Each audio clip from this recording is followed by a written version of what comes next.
First, the United Nations has launched a $200 million emergency appeal for Burma, warning of dire consequences if the military rulers there keep restricting access to foreign aid workers. Also, major aid agencies are warning that Burma alone can't prevent its cyclone disaster turning into a humanitarian catastrophe. There are signs tonight that the reclusive regime is starting to allow in more aid to the country, but very little aid is reaching stranded survivors. A warning, this report from the BBC's Paul Danaher, who is in southern Burma, contains some graphic images. 7 days after the cyclone struck, things aren't getting much better for the people still stranded in the Irrawaddy Delta.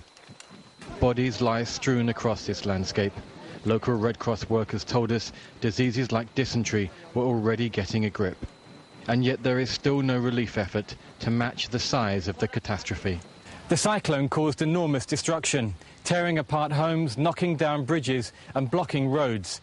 But it doesn't seem to have been the main cause of those tens of thousands of deaths. The tidal surge formed in the wake of the cyclone washed away entire communities. Husbands and wives, mothers and children swept apart in an instant. Now the survivors search for their loved ones, but there aren't enough people to help them. And that's how it may stay. For today, the military leaders told the world they intended to run this rescue effort on their own.